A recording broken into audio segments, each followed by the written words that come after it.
Okay, so let us discuss first the problem where I would like to work. What is the problem actually? So, all of us we know that how much water is important. It's wastage of time to talk about the importance of water. But water is a natural resource and it is present in a limited amount. So, preservation of water is our prime aim, right? But water pollution is increasing very rapidly. And from a literature survey or from the survey till now observations, we observe that water is polluting very fastly. That is caused by industries.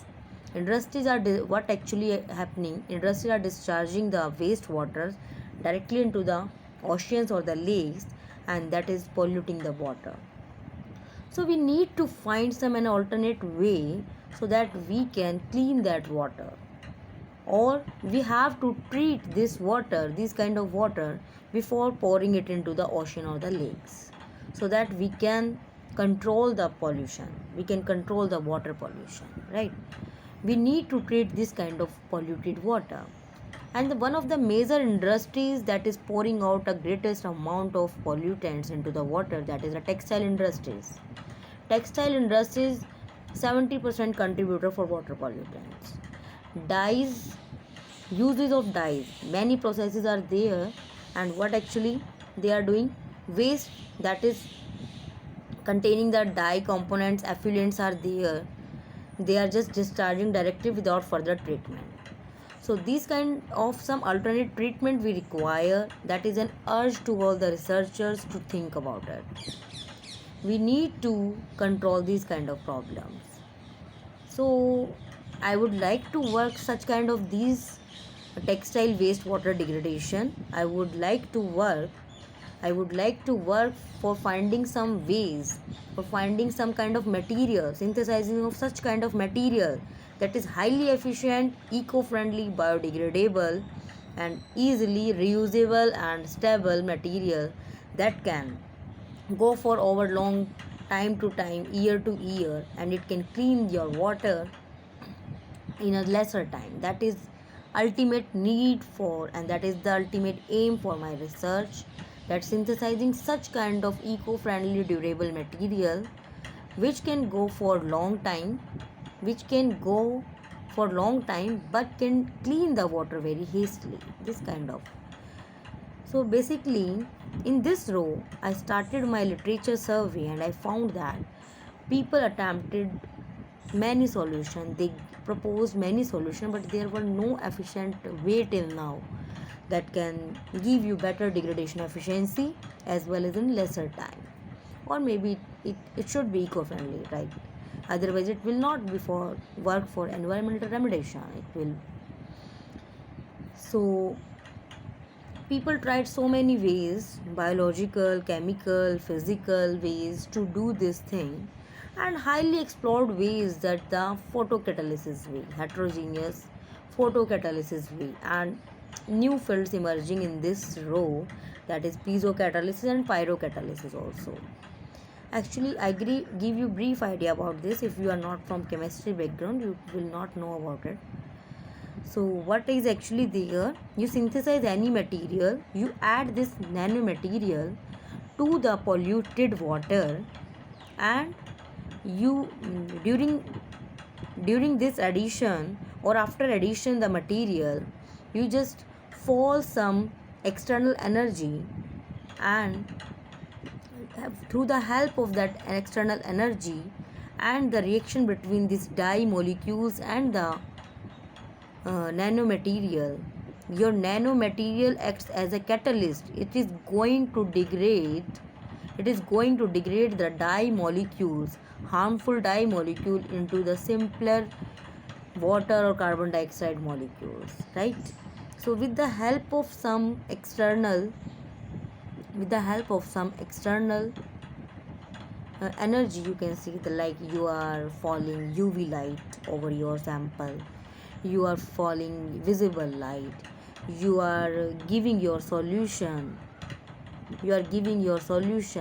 vibrations, right? or you are giving it heat and cold treatment, means some kind of energy you are providing energy in many ways, and adding that efficient nanomaterial to the solution, so that through the interaction of that UV light photons or the external photons to that nanomaterial, it get excited and it reacts with your dye molecules and producing high radicals and ions, attacking on the dye molecule, and the dye molecules are going to degrade in the harmless molecule, and the decolorization of the water is observed. Mainly this kind of process goes on, and many people attempted many good materials, I think, but due to many problems, like somebody is using UV light is a harmful light, somebody is using semiconductors have equal amount of electron and holes, so there is a recombination problem, heating problem. So there was many problems and there was no good approach till now. Here the novelty of my work comes. What is the novelty of my work? What I am going to think about it? Rather than using semiconductors, which is having the band gap in the visible range surely, we can use ferroelectric materials, perovskite ferroelectric materials. And among the ferroelectric materials, the best, not the best, I would like to say, the highly explored or the well known oldest material that is used, barium titanate. That is the, I think, the highly explored material. For this application, ferroelectric material, use of ferroelectric materials can solve your problem to the, I think, 98%. Why ferroelectric materials? Because in the semiconductors, the major challenge is the recombination problem. But the ferroelectric materials, as all of us know that, ferroelectric materials have internal polarization. Whenever you will fall the light, and your electron will excite to the conduction band and hole in the valence band, and the material has internal polarization. So due to electrostatic charge attraction, this there will be some charge separation for longer time. Recombination problem will be solved better. So, and why I am choosing barium titanate? So I told you already that barium titanate or the doped barium titanate, very a large number of papers are available for that. Suitable band gap, suitable properties, P loop, you can have idea about all these things. And TC, transition temperature, because I would like to work in ferroelectric regime, I can't go beyond TC. TC is also is in the range, very low TC, that 120 degrees Celsius also. So with the efficient doping, we can lower its TC to the room temperature maybe. So actually, in the last, I would like to conclude that where I would like to stress, I would like to synthesize such kind of nanomaterial, which is biodegradable, reusable, durable, and which will degrade your dye molecules under the solar irradiation, so that it can have more practical use. Secondly, we can synthesize such material, as all of us know that natural vibrations are there, atomic vibrations are there, we can take advantage of it. Natural vibrations means piezoelectricity. Natural vibrations, a ferroelectric, always a piezoelectric and a pyroelectric. All ferroelectrics are piezoelectrics and pyroelectric also.